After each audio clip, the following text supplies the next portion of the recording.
Sing badhe kula terangaken masalah kebenaran yang malah menjadi tragis untuk agama. Ya. Kesalehan-kesalehan yang justru menjadi tragis bagi napa? Agama. Niku zaman Rasulullah disebut kaum Khawarij. Tiang-tiang Khawarij niku saleh kok. Sedina-sedinane mau deres Quran tok salat kok. Wes deres Quran salat, deres Quran salat. Wes pokoke ora tau ora salah.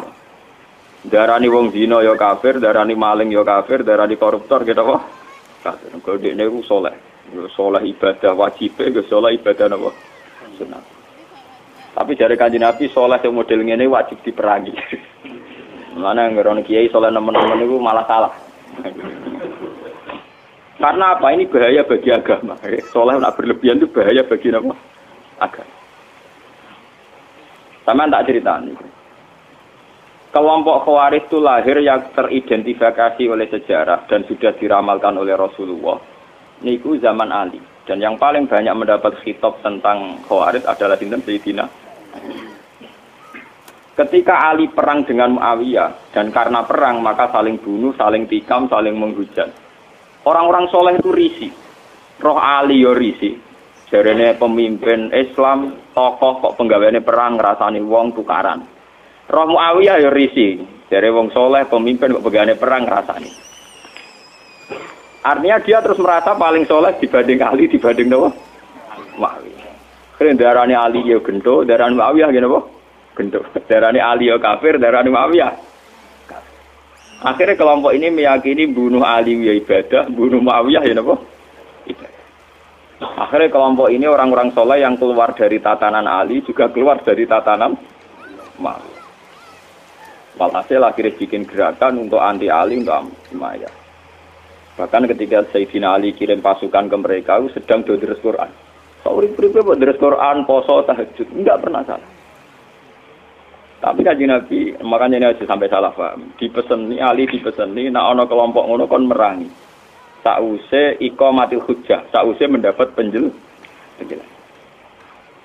Iki ampun nganti salah paham. Sampeyan salah paham neraka tenan. Bener nek malah. Ini masalah paling sensitif dalam sejarah Islam. Mergo ngadepi padha-padha wong Islam, bahkan wong Islam soleh. Jadi kita ngadepi wong napa? Soleh. Kalau ingin ngaji teng Bojonegoro, kalau anggar setua akhir bulan teng Bojonegoro, tadi malam masih teng Bojonegoro. Di dalu kalau terangkan masalah Khawarij. Kenapa Khawarij ini menjadi bahaya? Karena kesalehan yang tidak punya perhitungan. Jadi soleh tapi goblok. Misalnya ngeten, kalau contohnya ngeten teng Bojonegoro, teng mriki, teng Budi-Budi, kalau contoh. Misalnya tentang perempuan itu dianggap fitnah. Semua tragedi sosial karena perempuan. Wong nakal lali anak bojo mergo katut wedokan. Kiai lali kitabe krana katut napa? Wedokan. Pejabat lali tugas kewajibane katut napa? Wedokan. Sehingga kesalahan yang namanya perempuan itu divonis semuanya serba hitam. Harus dijauhi, harus apa? Tapi yang dia tidak menyadari kesalahan ini tanpa perhitungan. Ketika wong soleh menjauhi perempuan, ini artinya perempuan didekati wong dolim dan produksinya mesti produksi wong dolim. Misalnya kok Mustafa soleh, bojo muk sitok, ora ngarah wani nambah. Anak mau loro. Artinya umpama Mustafa iki saleh mau nglahirno wong saleh loro. Sementara wong dolim produksi kedoliman besar-besar. Ning dalan-dalan rabi, ning dalan-dalan dhe anak. Liwat bojone, selingkuhane, perkosaane. Berarti produksi dolim jauh lebih cepat. Produksi dolim cepat, produksi saleh lambat. Paham ya? Mulane wong kok janggal poligami ora pati ulama. Nek nek soal rawani wedi bojo jujur wae. Tapi ora usah ngait-ngaitno agama salah dalam konsep poligami. Mergo produksi dolim mesti cepet. Jajal wong dolim sitok nyelingkuhi wong pira. Paham ya? Hasil selingkuhan di anak, hasil bojo sing nganggo surat nikah di anak, hasil perkosaan di anak. Produksi kedoliman yang cepet. Produksi soleh lambat di anak loro ora iso ngeki mangan. Paham ya? Artinya andekan kesalehan ini terus main pukul rata menjauhi perempuan karena ada fitnah, ada masalah. Toh wong dolim tidak menjauhi perempuan, maka rahim perempuan hanya melahirkan produksi kedolim. Begitu juga menyangkut harta. Wong kudu ado duwe, ado macam-macam. Sing sugih wong dolim, mergo ora menghindari harta. Sing soleh kuwere. Sing dolim yo karyawan wakeh. Iso gawe kelompok niklab, kelompok macam-macam kelabing, kelompok senam sing aneh-aneh. Sing soleh kowe kok gawe kelompok, nggo ngripi awake dhewe mengkas mengkis. Paham? Sehingga kesalahan anti harta punya akibat begini, nanti ke depan punya akibat. Begitu juga menyangkut pangkat. Sing dolim kompetisi kepengen jabat, akhirnya jadi bupati, wakil bupati, DPR. Sing soleh malam belesek, ketua RTW rapa aju. Paham? Padahal dalam undang-undang tentu yang menentukan yang punya otoritas. Sing di otoritas dolim kah? Kabeh. Akhirnya pornografi gak kriminal, semua kesalahan gak kriminal. Sing soleh belesek, RTW rapa aju. Delek ning gunung wis wae wong, gasap dekne moh ora pusing. Nah, kesalehan Khawarij itu nanti punya akibat demikian. Andikan ditoleransi punya akibat demikian. Maka Nabi pesan yang Ali, orang itu harus kamu lawan. Bahaya bagi agama. Kelompok kesalehan sampai menghancurkan sendi-sendi kehidupan itu harus dibunuh. Karena bahaya bagi agama. Kesalehan tapi bikin kekacau. Nah itu Khawarij. Pulau berkali-kali istikharah. Kenapa seorang Rasul yang terhormat? Ya, kenapa seorang Rasul yang terhormat oleh Allah Subhanahu Wa Taala disifati resmi di sorihil alfat ya dalam teori usul fikih kalau sorah itu layak balul mafhum harus difahami demikian. Artinya tidak mungkin salah karena lafadznya apa eksplisit apa sorah.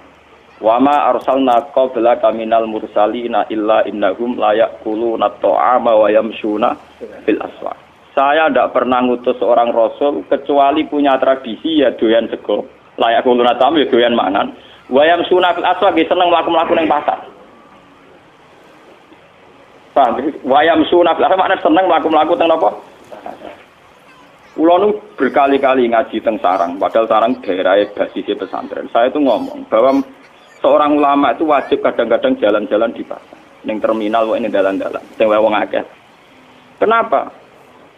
Karena kalau seorang ulama, seorang nabi, seorang wali, orang-orang soleh itu tidak mengakui proses sosial yang bernama transaksi, itu akan bahaya bagi agama. Dia akan bahaya bagi. Sekarang tidak ada kriminalitas pencurian, penggarongan, penyabutan, pengemplangan dan sebagainya itu baru kayak pasar. Karena pasar ini masih sesuai fitratallahi allati fatarana sanapa alaih.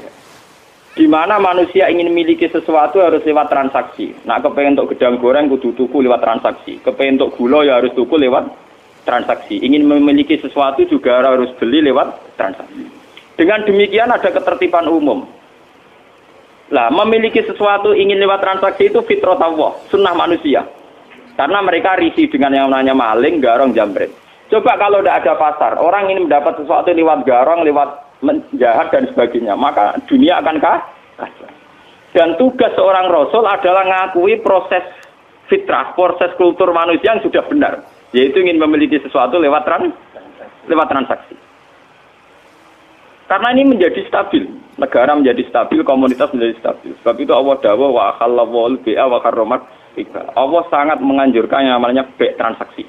Itu orang memiliki sesuatu lewat apa? Transaksi. Kenapa Rasul sampai didesain sedemikian oleh Allah Subhanahu Wa Taala? Kalau ndak, nanti agama dikira hanya urusan iktikaf, urusan tahajud, urusan qiyamul lail, urusan puasa sunnah. Padahal ciri utama agama adalah satu ibadah mahdhah, kata salat, sujud. Nomor dua muamalat, ibadah sosial. Dan muamalat ini tertib karena orang kalau memiliki sesuatu ingin lewat transaksi, bukan jalan pintas nyolong atau enggak. Nah, proses agama yang kedua ini diakui oleh para rasul lewat mereka itu yo gelem dagang di pasar. Semua nabi punya sejarah sebagai pedagang. Nak sing ora dadi pedagang kayak wali-wali abdal, sementing seneng ning pasar.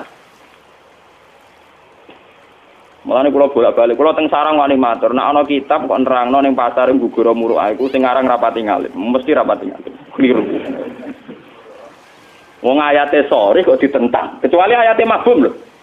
Wa yamsuna fil aswaq ayate napa? Sorry. Dalam semua tradisi keulamaan tentang ayat sorry itu tidak bisa. Kalau mabum mungkin yang mabum salah, tapi kalau sorry tidak bisa. Wayam surah apa? Sama tak cerita nih. Kaji Nabi itu pernah ditanya. Umumnya Nabi itu kalau ditanya amal paling baik itu apa kan buat dijawab tahajud, buat puasa sunat, buat nanti ketika ditanya jawab kasbur rojul biadihi. Ikhtiar terbaik itu apa ya Rasulullah? Ayul kasbi atyab qol amalur rajuli biyadihi wa kullu bi'in mabrur. Amal terbaik itu kowe kerja nganggo awakmu dhewe. Nomor loro semua transaksi sing benar. Bek sing napa? Kalau ngerti bek mboten jual beli tapi napa transaksi. Sampai nak ngalim tahkim ngerti kados teng kita muin Wahab. Angger muni kita bek itu maknanya kita transaksi. Sebab itu di bawahnya nanti ada kirat, ada sirkah, ada salam, ada apa? Karena bek itu artinya napa? Transaksi. Jadi bek mboten jual beli fakot, tapi artinya transaksi. Makanya kalau di kitab-kitab fikih, kitabul muamalat dimulai kitabul bek. Nanti di bawahnya ada kordu, ada sirkah, ada kirot, ada macam-macam. Nah, ini BU makna dasarnya apa? Transaksi. Nah, dengan ada transaksi itu ada ketertiban umum karena di situ pola sosial sehat, yaitu orang mendapat sesuatu lewat garong, lewat gendor, lewat nyopet. Lah agama tinggal ngakui ini bahwa itu juga agama. Nah, ini intinya ngeten. Keliru Khawarij. Mestinya setelah ada orang ingin beli sesuatu lewat transaksi, yaitu agama. Ada orang jual beli secara siat, yaitu agama. Namun agama iku loro, agama sing ibadah madha kaya salat sunat, agama sing kaya muamalat yang benar kaya transaksi yaitu agama. Lah Rasul disuruh ngakui, sing kaya salat ya saleh, poso ya saleh, transaksi secara legal ngene apa? Dan itu juga agama. Termasuk agama adalah jual beli secara benar. Golek nafkah anak istri juga termasuk agama. Imatatul adza anitorik juga termasuk agama. Semua kebaikan agama. Kata Nabi wa kullu ma'rufin juga agama. Semua kebaikan namanya apa? Agama. Nah, orang Khawarij mereduksi agama hanya dengan kesalahan subjektivitas. Misalnya dekne itikaf di masjid. Ana wong mara pasar, wong kok kedonyan, akhirate kapan? Paham? Ana wong waji istiqosahan. Kok ana wong transaksi ning gone alun-alun. Oleh ibadah kapan? Men mergawe rina wong iki kedonyan. Sehingga nanti agama ini tercerabut dari hukum sosial. Dan itu bahaya bagi agama. Bahaya apa? Bagi agama. Nah, wong Khawarij iki dari Nabi kon merangi karena bahaya, yaitu mereduksi agama hanya untuk urusan ibadah Saya punya catatan hadis sahih yang diriwayatkan Imam Ghazali. Suatu ketika Nabi itu jagungan teng teras masjid kalian sahabat-sahabat sing badhe itikaf. Niku teng Ihya bab Fadilatul Kasbi, bab fadilah kerja. Terus wonten cantom gagah nggawa cangkul. Gua apene kebun kurma apa napa. Kita serang-arang marang kebun padi ora ana pari niku. Terus dari sahabat-sahabat sing niku cara ngene kok Rukin Mustofa sahabat sing seneng ngaji, seneng saleh-saleh. Hal la yakunu jaladuhu fillah. Wah, jaiku akan lebih baik nak gagahe digo iktikaf. Kesaleane dipakai iktikaf. Pak Amin ngurusi dunya. Dari Nabi hal la taqulu kadzalik. Kamu jangan komentar demikian. Dia mungkin kerja untuk nyarikan nafkah untuk ibunya dan itu baik. Atau menyarikan nafkah untuk anak istrinya juga itu baik. Nah ini hebatnya Rasulullah. Sebab itu agama sebetulnya dalam konteks Indonesia itu tidak pernah kalah. Makanya aku darani kiai paling sukses ya aku. Mergo ora tau kalah. Nak kiai sing senengane ngaji sekali sing ngaji sithik ngrasa kalah wong ora seneng ngaji men kedonyan wae. Lah aku kan mboten. Misale sing seneng ngaji yo apik wong ngaji. Sing ning pasar ya apik wong nglakoni golek nafkah anak bojo. Sing saiki macul iki sama ya apik wong kerja. Jadi aku nganggep sukses umatku baik-baik saja. Paham? Lah salah kiai darani sing apik sing melok kelompok dekne dihosa sehingga darani ono kiai mulang ora ono sing ngaji malah do kedonyan ning sawah. Ya akhirnya dia merasa kalah mergo sing ning sawah luwih akeh timbang sing ngaji. Paham? Dia cara berpikir salah maka dia merasa kalah terus. Perempal wis ngono keliru cara Kanjeng Nabi. Dene sing dibela-bela Kanjeng Nabi, jebule Kanjeng Nabi nyalahno. Apa ora lara, paham? Lah nek kaya kula kan santai. Sing ngaji ben ngaji kalau biasa ora toko-toko ketawa ke dia. Ya apik, wae tak apa ya apik. Karena kemenangan agama sebetulnya dihalal demikian dan itu memang agama. Sama cek di Quran, di hadis semua perilaku sosial yang benar itu ya bagian dari agama. Karena agama adalah amar ma'ruf nahi mungkar, semua ma'ruf itu makmur diperintahkan. Diperintahkan adalah bagian dari agama. Nah, dari Kanjeng Nabi akhirnya cara sahabat terpelajar sudah tahu. Nah ngono sing iktikaf ya sedang dalam bingkai agama. Sing saiki nggo pacul ning kebon ya sudah sedang dalam bingkai agama. Lah mengko kiai model ngono kan aman. Mulane Kanjeng Nabi yang ngrasa sukses. Sing bareng beliau ning masjid ya nderekno Nabi. Sing ning pasar ning dalan-dalan ning gone sawah ya nderekno Nabi iku ya ajarane malah nabine menangan to. Sening sawah ya nglakoni ajaran Nabi golek nafkah, sening pasar ya nglakoni ajaran Nabi golek nafkah, sening terminal dadi kernet dadi supir ya nglakoni ajaran Nabi. Lho sing ora ajaran Nabi kan jiwite wong iku ora ajaran. Sak mergawene tetep ajarane Nabi lho campur ada. Lho nek bedane rondo iku ora ajarane Nabi. Nabi kan Nabi kok apik roh ya kerjane to, nakale kok mbok ora roh ya. Paham ya niki sing. Lho umpama kebenaran nuruti khawarid iku kebenaran mau anane ning nggon ngaji, nggon istighosah, nggon sebab itu Quran itu hampir berapa persen, meh 50% lebih cerita muamalat karena muamalat adalah bagian dari malah dari Nabi wa kullu bai'in mabrur dan semua transaksi itu termasuk afdalul kasbi, termasuk ibadah terbaik. Paham? Niki penting kula aturaken. Mergo sakniki niku kathah nganggo ukuran kesalian sing ideal. Nggih, nganggo ukuran kesalian sing ideal. Akhirnya banyak masalah. Wong saleh kok diukur ideal. Wong kira-kira waras wonten pun seneng. Lan kula ora ngarah dadi wong saleh nemen-nemen, pun sumpah lho mbek pangeran. Iki saleh sing ora nemen-nemen ae, tapi sing mlebu swarga langsung, maksudnya sing paham. Lha kula nak mulane sareng sering guyon ngeten. Poso Senin Kamis ya sunah Nabi. Tapi sunah Nabi ra poso Senin Kamis tok. Nabi juga sering nunjukno ra poso Senin Kamis, go nunjukno ora wajib. Nek ngono poso Senin Kamis ya sunah Nabi, kadang-kadang ninggal sunat iku ya sunah Nabi. Lah aku milih sing ninggal iku. Paham ya? Loh, karena kalau ulama nglakoni terus nanti dikira sunat, itu dikira wajib. Itu bahaya bagi agama, paham ya? Loh, ulama iku duwe kelebihan ngoten. Dene duwe iskal untuk niru Nabi komplit, yo niru nglakonine, yo niru ninggal. Loh, kata siapa ninggal tidak bagian sunnah Nabi? Karena kalau kesunatan dilakukan terus akan jadi khawarij. Nanti dikira wajib. Dan itu bahaya bagi agama. Sesuatu yang sunat dikira wajib. Umpama kanjeng Nabi duha terus, kanjeng Nabi tahajud terus, qobliyah ba'diyah terus. Bahaya entek waktu wong Islam. Nglakoni sunnah. Lha Nabi duhane misale 8 rakaat. Tahajud sing terkenal mbek witir 11 rakaat. Ayo sampean. Qobliyah dhuwur riwayat sing sahih 4 rakaat.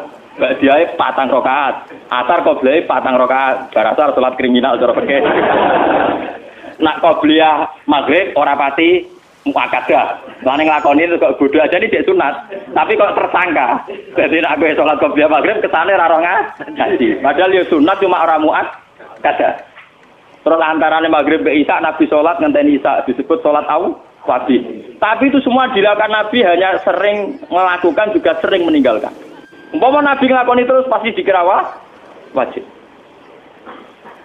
Mana kalau ngomong tentang santri-santri, jangan kira orang kayak saya tidak melakukan sunnah Nabi. Saya melakukan sunnah Nabi. Cuma di perhitungan milih sing gampang. Itu soalnya aku di perhitungan jadi milih sing apa? Sing paham ya? Ojo kaya kancaku lho latihan ngiyai khutbah Idul Fitri engke. Wong khutbah Idul Fitri kok kecangkeman cerita man shoma Ramadan summa atba'u sitan min Syawal fa ka'anna ma shomat dahran apa kullah. Pokoke sampe anak poso Ramadan, terus poso 6 dina saking Syawal, pun padha kare poso setahun. Terus nerangno fadilahe. Bareng tamune tanggal 3 tanggal 4 dosowan do poso. Kiyaine mangan rokaroh. Disomati. Monggo-monggo didhar kula poso anut jenengan malah jenengan ra poso. Ora gathok, Mbak. Niku pas awal akhir sowan kula, Mbak. Wah, nyoro nyai nak kesemangatan jerit. Bener jenengan ra tau ngomong sunat-sunat. Dadi nek nglakoni ra ketara. Kowe nyai ajaran engkek. Boleh sepenengah. Susah Idul Fitri khutbah berpuasa Ramadan wis apik. Pira-pira gelem po. Puasa muga-muga dosane disepuro. Per apa dalil ora sama. Malah disomasi akhirnya apa? Wah raga atuk Pak sampean ngasih ngajar malah gak nglakoni. Wah, ruwet dene. Paham ya? Jadi kesalehan-kesalehan yang over itu akan bahaya bagi agama. Ya, akan bahaya bagi nopo. Karena agama nanti kayak apa ya? Kayak melukai hukum sosial. Misalnya sampai nomor 1 Quran. Terus gerak Quran bar maghrib misalnya. Wah anak menangis gak mbok urusi. Bojo njuk tulung ora mbok urusi. Alasan uang lagi terus Quran nomor 1, cek anak loro, cek anak nangis ra urusanku. Berarti kowe demi Quran tapi melukai hukum sosial. Sementara Quran yang kamu baca itu artinya wa ahsinu innallaha yuhibbul muhsinin. Lakukan kebaikan. Allah mencintai sesuatu yang mulane Sayyidina Ali ngomong ketika mau keluaris terus Quran. Kon bela sing bener ra gelem tetep maca Quran. Quran iku ora iso ngongkon, sing iso nerangno ulama. Kekakuati. Padoro babiyahi hakaza. Niku tegere riwayat padoro babiyahi hakaza alal mushaf. Mushaf dikukuki Sayyidina Ali. Lah iya Quran sing mbok waca iku ngongkon kowe nulung ora.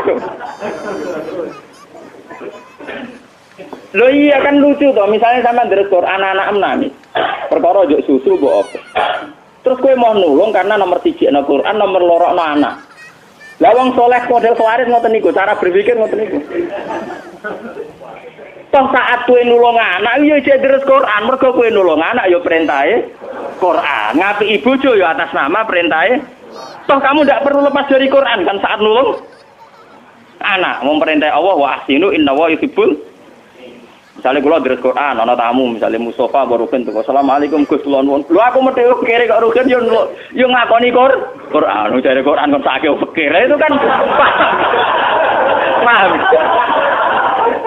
Orang kok kula tetep dari Quran, gua tak rugen makhluk nomor piro. Lah kesalahannya kemarin ngono iku, paham ya? Paham ya? Bahaya kesalahan model ngono napa? Mulane Abdul Qasim Al-Junaidi termasuk tokoh tarekat paling diikuti sinten Abdul Qasim Al-Junaidi. Dia punya tradisi poso terus. Wah, sak urip-uripe poso, terkenale. Jebule santrine sering roh dekne ku mangan. Ayo dekne wis ditakoki. Kula jenengan poso terus, tapi jebule nek wonten tamu nggih mangan. Lah aku mangan baturi tamu gajare ora kalah mbek nerus napa poso. Dadi sanut e ulama sing ngono-ngono. Paham? Tapi perasaane dekne tetep poso karena batalnya poso ora krana nuruti nafsu, krana hormatan. Pertamune mulai tetep biasa iki terus napa kan. Ora kadung batal rokokan terus. Wis kadung gak poso, menisan rokokan terus ora ngono maksud. Ya sekadar pas paham kan? Lho kok ya. Oh, kuat.